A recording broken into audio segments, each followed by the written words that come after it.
નમસ્તે મિત્રો, ફરી એકવાર સ્વાગત છે આરુષ ફ્લેવર ફ્યુઝનમાં. તો જ્યાં ઇન્સ્ટન્ટ રેસીપી તૈયાર થાય છે અને બધી જ રેસીપીમાં એક નવો જ એવો ઝાયકો હોય છે.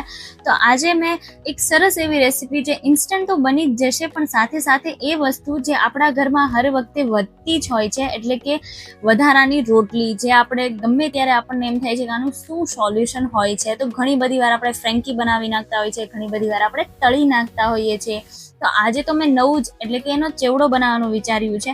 તો અહીંયા સૌથી પહેલા 5 થી 6 જેટલી રોટલી છે. તો બધી રોટલીને એકદમ ભૂકો જ કરી નાખવાનો છે, પણ મિક્સરની જાર વડે ભૂકો નથી કરવાનો. આપણા હાથથી નાના નાના ટુકડા કરી અને ભૂકો કરશું તો વ્યવસ્થિત બનશે. અને આ રેસીપી એવી છે કે આ ચેવડાને તમે 1 વીક માટે તો સ્ટોર કરીને રાખી શકો છો, એ પણ ફ્રીજમાં નહીં. આવી રીતના બહાર જ. અને છોકરાઓને જો મોસ્ટલી નાસ્તામાં આપીએ ને તો આ ચેવડો ખૂબ જ ટેસ્ટી લાગતો હોય છે અને બની પણ ખૂબ જ જલ્દી થતો હોય છે. હવે રોટલી આપણે છે નાખી નહીં દેવી પડે, એના ઘણા બધા વે છે. એના કોન બનાવી શકીએ છીએ, ફ્રેન્કી બનાવી શકીએ છીએ, નાચોસ બનાવી શકીએ છીએ, આવી રીતના ચેવડો બનાવી શકીએ છીએ. બહુ બધા ઓપ્શન થઈ ગયા છે. કોઈ વસ્તુ હવે ફેંકી નથી દેવી પડતી. એમાંથી આ એક વસ્તુ એવી છે કે જે ઇન્સ્ટન્ટ ચેવડો, જે હું નાની હતી ત્યારે ઘણી બધી વાર મેં તો ખાયેલો જ છે, પણ આજે હવે હું જાતે બનાવી અને તમને શીખવાડીશ. કારણ કે પહેલાં તો એવું હતું કે મમ્મી બનાવી આપતા અને આપણે ખાતા, પણ હવે રેસીપી ખુદ બનાવીએ છીએ, બધાને શેર કરીએ છીએ, તો ખૂબ જ સરસ એવી મજા આવતી હોય છે. તો આ રેસીપી જરૂરથી તમે પણ જોજો અને સાથે સાથે લાઇક, શેર અને સબસ્ક્રાઈબ કરવાનું તો બિલકુલ પણ નહીં ભૂલતા. અને હા, નવું જે ફીચર આવ્યું છે હાઇપનું, એને સ્વાઇપ કરવાનું તો બિલકુલ પણ દોસ્તો નહીં ભૂલતા. અને આરુષ ફ્લેવર ફ્યુઝનના દરેક વિડીયોને જોજો, કારણ કે દરેક વિડીયોમાં મેં મારો નવો એવો ટચ આપેલો છે, એટલે ચોક્કસથી જોવાનું નહીં ભૂલતા. તો અહીંયા બધી રોટલીને ધીરે ધીરે મેં ભૂકો કરી નાખ્યો છે અને બને એટલો બારીક ભૂકો કરવાનો છે, એકદમ બારીક, જેથી કરીને આપણે ફટાફટ એમાં ક્રન્ચી લાવી શકીએ. અને આ ચેવડો ખરેખર એટલો બધો ક્રન્ચી બને છે કે 1 ચમચી ખાઈએ એટલે બીજી ચમચી ભરવાનું મન થાય જ. અને એ પણ આપણે નક્કી ના કરી શકીએ કે આ વધેલી રોટલીમાંથી છે, કારણ કે આપણે ચિપ્સ જેમ તળતા હોઈએ છીએ એવી રીતના રોટલી તળીને ખાઈને તો હવે બોર થઈ ગયા હોય છે. નવી કંઈક વસ્તુઓ હોય તો વધારે મજા આવતી હોય છે. તો આ આપણે બાળકોને લંચ બોક્સમાં દેવો હોય તો પણ ચાલે છે, સવારમાં બ્રેકફાસ્ટમાં પણ ચાલે છે, અને એવું હળવો એવો ઇવનિંગના સ્નેકમાં પણ ચાલે છે. એટલે આવી બધી રેસીપીઓ જો આપણે જોતા રહીએ તો ઓબ્વિયસ આપણે ગમે એ વસ્તુનું સોલ્યુશન તરત મળી જતું હોય છે. તો આ વધેલી રોટલીમાંથી આજે જે ઇન્સ્ટન્ટ ચેવડો બનવાનો છે એની વાત જ અલગ છે. અને એને થોડો ભૂકો કરવામાં ટાઈમ લાગશે, બાકી તો એ તરત બની જતો હોય છે. અને એના માટે મેં અહીંયા લીલા 2 મરચાં લઈ લીધા છે. અને જો તમે બાળકો માટે બનાવતા હોય તો આ વસ્તુ એટલે કે લીલા મરચાં છે એને સ્કીપ પણ કરી શકો છો, લાલ મરચું નાખીને પણ સોલ્યુશન લાવી શકો છો, અથવા એકદમ મોળો પણ બનાવી શકો છો.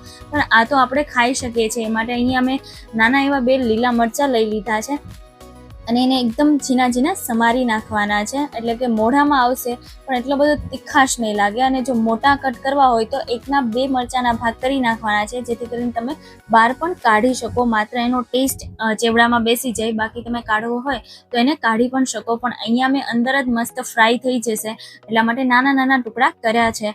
અહીંયા મેં 2 થી 3 જેટલી ચમચી જેટલું તેલ લઈ લીધું છે અને થોડું મોટું એવું વાસણ લીધું છે, જેથી કરીને આપણે હલાવવામાં એકદમ ઇઝી રહે. અને એની અંદર પહેલાં રાઈ નાખશું અને રાઈ પછી સરસ રીતે તતડી જાય અને તેના પછી આપણે જીરું નાખવાનું છે અને પછી પિંચ ઓફ જેટલી હિંગ નાખશું અને પછી નાખી દેવાના છે જે લીલા સમારેલા મરચાં છે એ.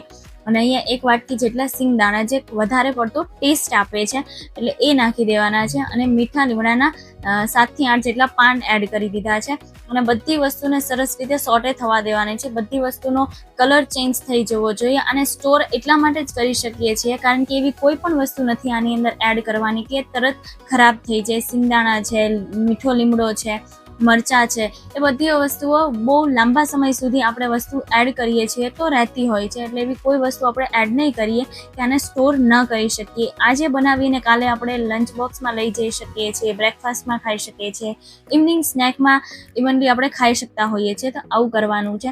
અને સાથે સાથે અહીંયા મેં હળદર એડ કરી દીધી છે અને એની સાથે જ જે રોટલીનો ભૂકો છે એ પણ એડ કરી દેવાનો છે. વધારે ટાઈમ આને બહુ નથી રાખવાનું, ખાલી 1 થી 1.5 મિનિટ માટે મેં ત્રણેય વસ્તુને સોટે કરી છે. અને હવે આપણે અહીંયા 3 થી 4 મિનિટ માટે જ આ ચેવડાને મિક્સ કરતો રહેવાનો છે, એટલે હળદરનો કલર પણ બેસી જશે.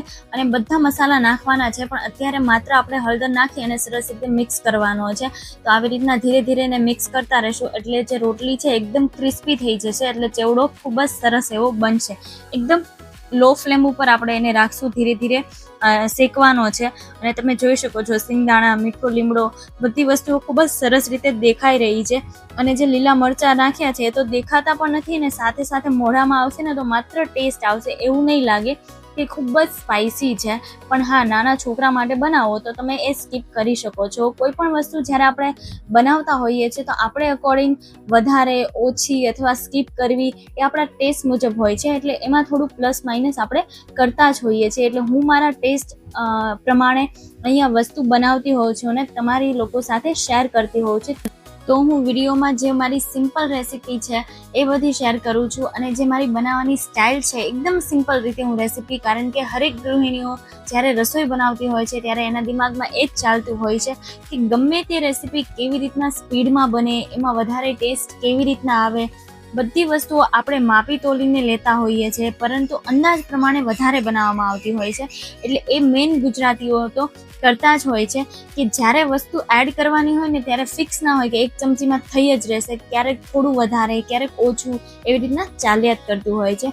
અને વાતોમાં અહીંયા જોઈ શકો છો તમે ચેવડાનો કલર એકદમ ચેન્જ થઈ ગયો છે. હવે આ લેવલ ઉપર આપણે એને શું કરવાનું છે, એની અંદર સિઝનિંગ કરી દેવાનું છે, એટલે કે લાલ મરચું છે, ધાણા જીરું છે, એ બધું આપણે એડ કરી દઈશું. કારણ કે અમારા ઘરે આ ચેવડો વધારે ક્રિસ્પી, ક્રન્ચી જોવે છે, એટલે વધારે પડતો ડાર્ક કલરનો વધારે પસંદ છે. અને જો તમને યલો કલરનો વધારે પસંદ હોય તો તમે એવી રીતના પણ એડ કરી શકો છો કે પહેલાં તે ધીમા ગેસ ઉપર શેકી અને તરત ઉતારી લેવાનો અને ઠંડો થવા દેવાનો, એટલે એકદમ ક્રિસ્પી થઈ જાય. પણ એનો કલર જો ડાર્ક હોય તો વધારે સારો લાગે છે. તો અહીંયા લાલ મરચું પાવડર, મીઠું નાખી દીધું છે, ધાણા જીરું, અને અહીંયા ખાંડનું થોડું એવું બૂરું, એટલે કે સરસ એવો ટેસ્ટ આવે. જ્યારે થોડો ગળ્યો ટેસ્ટ આવતો હોય છે તો વધારે ચેવડામાં મજા આવતી હોય છે, એટલે થોડું એવું અડધી ચમચી જેટલું ખાંડનું બૂરું પણ એડ કર્યું છે. હવે ગેસની ફ્લેમને ઓફ કરી દઈશું અને બધી વસ્તુને સરસ રીતે મિક્સ કરશું. મસાલા લાસ્ટમાં એડ કરવાના છે, વધારે પડતા પહેલાં એડ કરી દઈશું તો એ અંદર ચીપકી તો જશે પણ એ તળીએ એકદમ બેસી જશે, એટલે જ્યારે ગેસ બંધ કરવાના હોય ત્યારે એની સિઝનિંગ કરવાની છે. તો અહીંયા એકદમ આપણો સરસ એવો ચેવડો, ક્રિસ્પી એવો ચેવડો બનીને તૈયાર થઈ ગયો છે. અને આ ગરમા ગરમ ચેવડાને આપણે થોડા એવો ઠંડો થવા દઈશું અને તરત જ આપણે સર્વિંગ બોલમાં એડ કરી દઈશું. અહીંયા તો મેં ગરમ ગરમ જ એડ કરી દીધો છે, એટલે કે સર્વ કરી દીધો છે. તો ક્રિસ્પી એવો રોટલીનો ચેવડો બનીને તૈયાર થયો છે. ઉપરથી થોડી એવી ફ્રેશ કોથમીર એડ કરી દઈશું. જે વધેલી રોટલીમાંથી બન્યો હોય એવું હકીકત ખાઈએ ત્યારે લાગતું જ નથી. તો વધેલી રોટલીમાંથી તૈયાર છે ક્રિસ્પી એવો ચેવડો. અને આવી જ નવી રેસીપીઓ જોવા માટે આરુષ ફ્લેવર ફ્યુઝનને લાઇક, શેર અને સબસ્ક્રાઇબ કરતા રહેજો. મળીએ નવા વિડીયો સાથે. ત્યાં સુધી ટેક કેર, બાય.